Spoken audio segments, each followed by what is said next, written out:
Bismillahirrahmanirrahim. Elhamdülillahi Rabbil alemin. Vessalatu vesselamu ala seyyidina ve nebiyyina Ebil Qasimil Mustafa Muhammed. Allahümme salli ala Muhammed ve ali Muhammed. Esselamu aleyke ya Eba Abdillah ve alel ervahilleti hallet bifinaik. Aleyke minna selamullahi ebede ma begitu ve begiyel leylu ve nehar. Bir nəfərin dininin olmasının göstəricisi ilahi qanunları, ilahi göstərişləri əməl etməsidir. Həyatında Allah əmrlərinin görsənməsidir. Bu vacib ilahi vəzifələrdən, göstərişlərdən biri də xums məsələsidir. Bir adamın gəliri varsa, öz ilahi borcu olan xumsu barədə düşünməlidir, vəzifəsini dəqiq yerinə yetirməlidir. Mən qabaqçı məclislərin xülasəsi ünvanında qeyd edeyim. Baxın, gəlirimiz bizim olan zaman gəlirimiz var. O ki, yaşayışın lazımlı ehtiyaclarıdır. Fiqh baxımından buna məunə deyilir ki, bizim o yaşayışımız üçün lazım olan qidaları və digər ehtiyacları əhatə eləyir. Bunları çıxandan sonra ilin tamamında insan o gəlirinin artıq qalanını xums ünvanında Allahın haqqı olaraq, Peyğəmbərin, Əhl-i Beytin haqqı olaraq hazırki dövrdə öz təqlid etdiyi müştehid və ya müştehidin nümayəndəsinə çatdırmalıdır. Baxın, bugünkü o şəri məsələ iki məsələyə istəyirəm işarə eləyəm. Bir, xumsun çatdırılma yeridir, qeyd elədiyim kimi. Vəzifəmiz budur ki, təqlid etdiyimiz müştehidə və onun səlahiyyətli nümayəndəsinə çatdırmaqla boynumuzdan vəzifə götürülür. Amma xumsun çatdırılma vaxtına da qısa işarə eləyim. Biz nə vaxt xums verməliyik? Bir adam əgər şəri məsələlərinə əvvəldən diqqətli olsa, işə başladığı zaman, gəlir əldə etdiyi zaman artıq onun xums ili sayılır. Sadəcə burada bir məsələyə diqqət eləməliyik. Hər kəs öz təqlid etdiyi müştehiddən bu məsələni dəqiqləşdirməlidir. Bəzi dəyərli mərci təqlidlərimiz buyururlar, işə başladığı vaxt bir insanın xums ili sayılır. Mən məsələn yanvar ayının 1-də artıq işə başlamışam, gəlir əldə edirəm.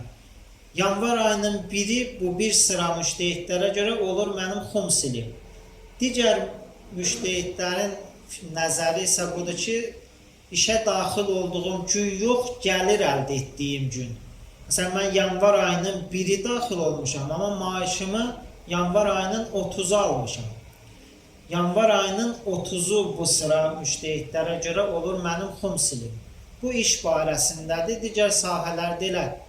Bir var, mən əkinçilik sahəsində gəlir əldə edilən bir o əkinçiliyə başladığım vaxt və yaxud oradan o barı götürdüyüm vaxt. Bu olur mənim xums ilim. Bu müddətdən bir il keçəndən sonra o qabaqçı qeyd elədiyimiz məsələləri ayırt edəndən sonra mən artıq qalanın xumsunu verməliyəm. Bu məsələ ilə sözümü yekunlaşdırıram. Fiqh və şəri məsələ barədə. Bir adam əgər indiyənə kimi bu məsələni diqqət eləməyibsə bu məsələyə, o yenə təqlid etdiyi müştehidin səlahiyyətli nümayəndəsini axtarıb, araşdırıb tapmalıdır və o keçmiş illərdəki xums barədə vəzifəsini onunla təyin etməlidir. Nə etmək lazım olduğumuzu o nümayəndənin ixtiyarındadır. O özü vəzifənizi bəyan eləyəcək. Allah inşallah bizi şəri məsələlərimizə diqqətli olanlardan qərar versin. Muhammed və Ali Muhammedə salavat seçiliyək. Allahümme salli ala Muhammed və Ali Muhammed. Mövzu barədə qısa mən keçmiş məclislərin o davamında bir neçə mətləbi qısa olaraq qeyd edeyim. Məclisin əsas danışanı, əsas vaizi, əsas moizə edənindən inşallah hamımız istifadə eləyəcək. Qeyd elədik ki, insanın həyatda hədəfi olmalıdır. Bu yaşayışda hədəfli yaşamalıdır ki, o kafirlər sırasından çıxsın insan. Necə ki, Quran-ı Kərim bunu bəyan eləmişdir. Və insanın şəxsi hədəfindən başqa ictimai hədəfi olmalıdır. İctimai hədəfin ən yaxşısını bizə İmam Hüseyin əleyhissalam öyrətdi. Cəmiyyətdə islah aparmaq, dinin hakim olması üçün çalışmaq, Allah qanunlarının yer üzündə, ətrafımızda, ailəmizdə icra olunması üçün çalışmaq. Mən dinin hakim olmasına bəzi misallar vurum və nümunələri də çoxdur. Baxın, bir adam əgər belə bir məclislərin təşkil olunması üçün əl-ayağa düşürsə, çalışırsa ki, belə bir məclislər təşkil olunsun. Gəlir, məsələn, bu belə bir çətin şəraitdə digər məscidlərlə, məscidlərin o idarəçilərinlə danışır ki, bir məclis təşkil olunsun. Digər yerlərdən məddah və ruhani çağırırsa ki, burada İmam Hüseyin əleyhissalamın hədəfləri açıqlansın. Baxın, bu dinə yardımın, İmam Hüseyin əleyhissalama yardımın, dinin hakimiyyətinin bir nümunəsidir. Bir nəfər bir uzaq yerdən gəlirsə İmam Hüseyin əleyhissalamın barəsində danışsın, din barəsində danışsın, dinin hakim olması üçün çalışandır. Bir adam əgər gəlirsə Əhl-i Beyti İmam Hüseyni yad eləsin, mədh eləsin, bu dinin hakim olması üçün çalışandır. Bir nəfər əgər malından keçirsə ki, Qədirxum yaşansın, Qədirxum həqiqətləri tanınsın, bu dinin hakim olması üçün çalışandır. Bir nəfər malından keçir ki, cəmaatı İmam Hüseyin süfrəsinin başına cəm eləsin ki, orada dinin sözlərini eşitsinlər, bu adam dinin hakim olması üçün çalışandır. Bir nəfər vaxtını qoyur, zəhmət çəkir, araşdırır ki, o körpə uşaqları, yeniyetmə uşaqları cəlb eləsin, məsciddə dinini öyrənsinlər, bu dinin hakim olması üçün çalışandır. Bir nəfər əgər o cümə günü Allahın əmrinə qulaq asaraq o alverini tərk eləyir, cümə namazında iştirak eləyirsə, bu dinin hakim olması üçün çalışandır. Nümunələri saysız hesabsızdır. Bu işi görənlərə birinci, ilk öncə özümüz etməliyik. İkinci, bu işi görənlərə də yardım etməliyik və hədəfimiz yaşayışımızda bu olmalıdır ki, dinin yaşanması üçün və din deyəndə Allahın qanunlarını nəzərdə tuturuq. Allahın qanunları icra olunması üçün mən də əlimdən gələni eləyim. O ki, deyirəm, bu məclislərdən əli dolu getmək istəyirsə, İmam Hüseyin əleyhissalamın bu hədəfini götürək və məhərrəmlə məhdudlaşdırmayaq. Bütün yaşayışımızda hədəfimiz bu olsun ki, dinin hakim eləyək. Həyatımızda, cəmiyyətdə, iş mühitimizdə, ətrafımızda İmam Hüseyin əleyhissalamın başlıca hədəfi buydu.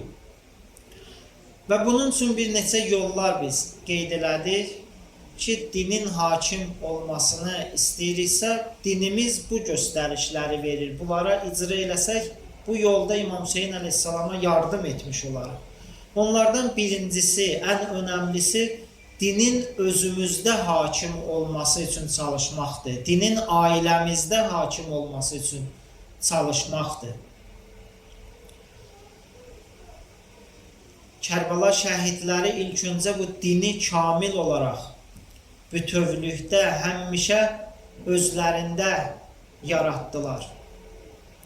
İkinci məsələ ki, İmam Hüseyin əleyhissalamın yenə kəlamlarında var, əmr bi məruf və nəhyəz münkər prinsipidir.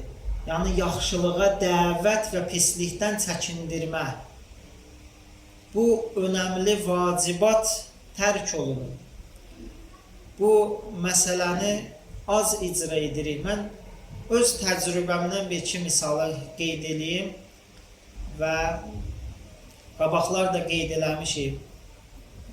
Bu məsələlərin təsir qoyanı Allah təbarək və tealadır. Bizdən istənilən o vəzifəmizi yerinə yetirməkdir. İmam Hüseyin əleyhissalamın bizə başlıca dərslərindən biri buydu ki, bizə öyrətdi, vəzifə ardınca olun, nəticə ardınca olmayın. Biz əmr bi məruf və nəhyəz münkər etməklə özümüz nəyəsə qadir olduğunu və ya özümüz hər hansı bir nəticə əldə etməyimizi gözləməməliyik. Allahın bizdən istədiyi vəzifəmizi icra etməkdir. Öz təsirini Allah qoyacaq. Allahdır bu aləmdə həqiqi təsir qoyan. Bu aləmdə Allahdan başqa təsir qoyan yoxdur. O ki, təcrübə qeyd edirdim. Təqribən mən istəyirəm əmr bi mərufun o nəticəsini, o faydasını qeyd edəyəm. Təqribən 15 il qabaq mən tələbəliyə getməzdən öncə səhərlər bir xırda bir idmanımız olardı. Ondan sonra gedərdik sübh namazını məsciddə qılmağa. Bu məsələdə məndən bir yoldaşlıq edən bir nəfər var idi, namaz əhli deyildi, namaz qılmırdı. Üstündən bir müddət keçdi, mən tələbəlikdə bilmirəm, 3 il sonra, 4 il sonra qaydanda gördüm bu həmin şəxs şükür Allahın namaz əhlidir.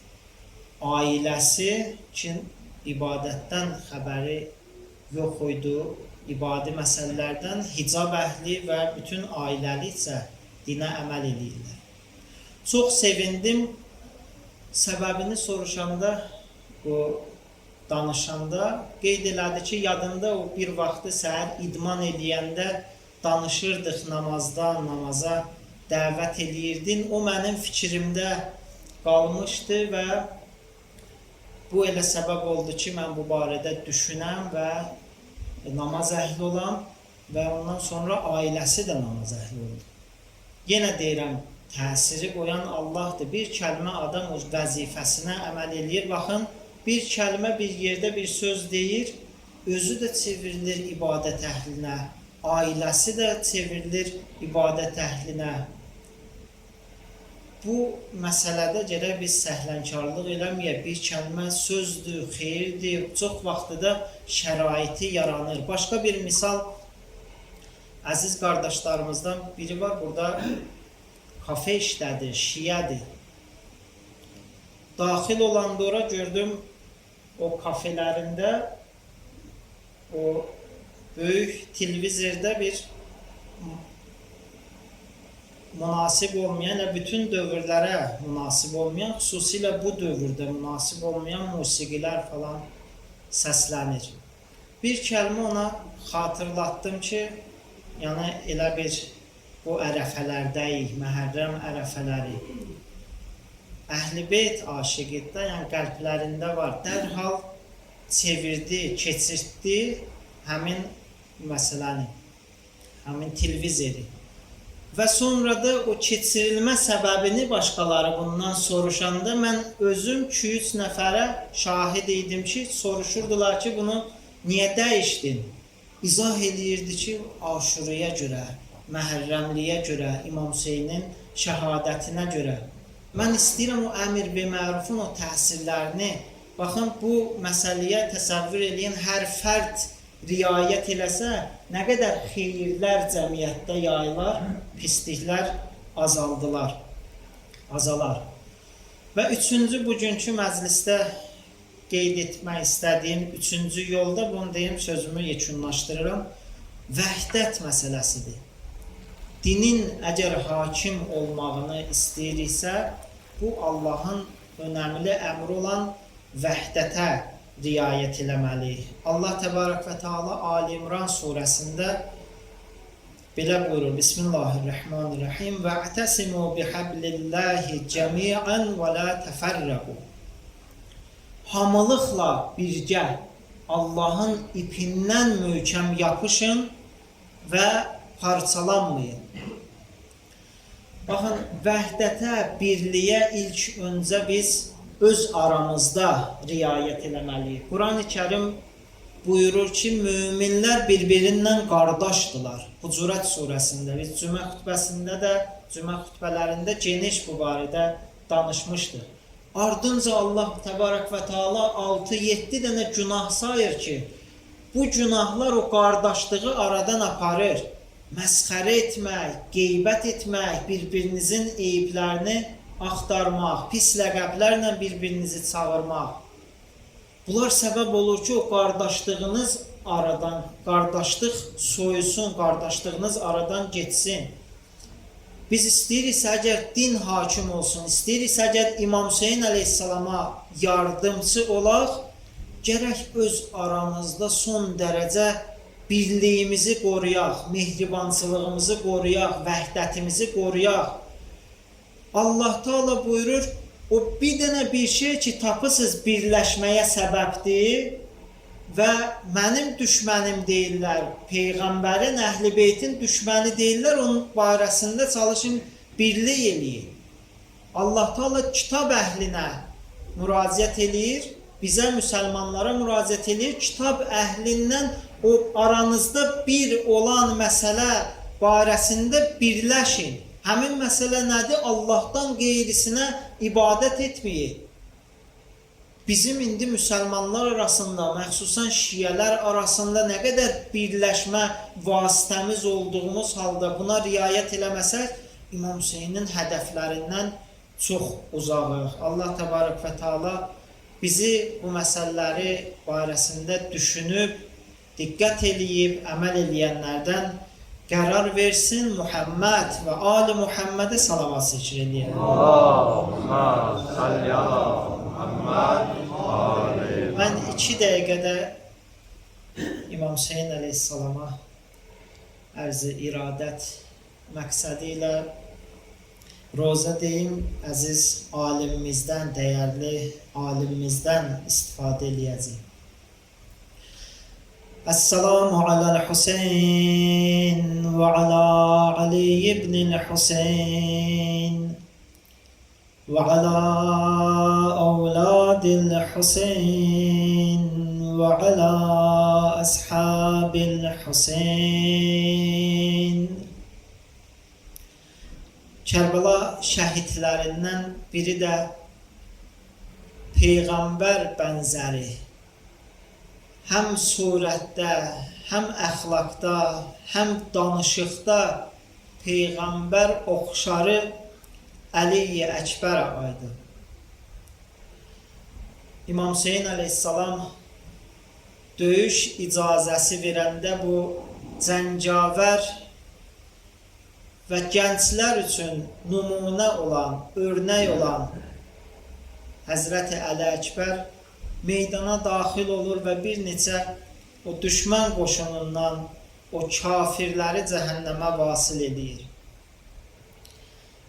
Və bu əsnada düşmənlərdən biri Həzrətin alnından zərbə vurur və Həzrət taqətini itirir, atından yapışır və atı onu düşmən tərəfə aparır. Bu ifadəni demişdim. Yenə təkrar eləyim, orada bir kəlmə var, ona işarə eləyim, sözümü yekunlaşdırıram. Məqtəldə bu ifadə gəlib ki, o ki, Həzrət Əli Əkbəri o düşmən tərəfə apardı.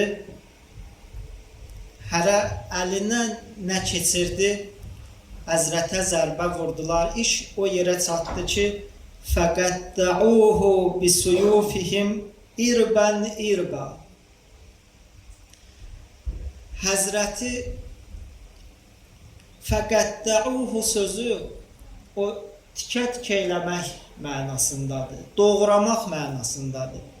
O Peyğəmbər bənzəri olmağını əvvəldə qeyd elədim. Bunu nəzərə alın, bunu düşüncənizdə olsun. Görün bu Peyğəmbər bənzəri İmam Hüseyin əleyhissalamın o əziz balasıyla neynədilər?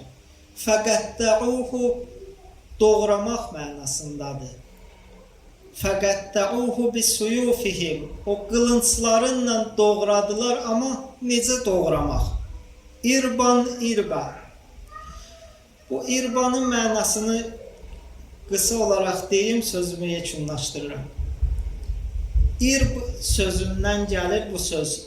Ərəb lüğətində irb üzvdən, üzv sözündən gəlir. O hər hansı bir üzvə deyirlər irb. Əgər bu söz təkrar olunsa, yəni irb sözü 2 dəfə təkrar olunsa, o lap xırda üzvlərə bölünməsinə işarə edir. Məclis iştirakçılarından üzr istəyirəm. Hamınız görmüsünüz. O qəssablar o ki qoyunu ki kəsirlər, ondan sonra qoyunu soyurlar. O qoyunu xırda tikələrə doğrayırlar. Buna ərəblər o irba buna deyirlər. Məqtəldə var fəqəddəuhu bisuyufihim irban irba. Həzrəti Əli Əkbər ağanı belə bir hala saldılar. Alə la'natullahi aləl qavmil zalimin və səya'ləmullezine zalamu əyyamun qələbin yənqəlibun. Xurşidbanı Natavanın Kim İsra şeirindən sözümü yekunlaşdırıram. Söylə Hüseynə ey Səba, kər bu bəlaya gəlməsin. Gəlsə düşər bu dəştidə dərd-ü bəlaya gəlməsin. Söylə cinən gətirməsin Kufəyə nazlı Əkbəri. Zülm ilə qanına batar türrey müşki əmbəri. Bəlkə firəngə tək apar cümləyi ali heydəri. Zibh-i əzim üçün bugün kuh-i minayə gəlməsin. Salavat zikridir. Allahümme salli ala Muhammed.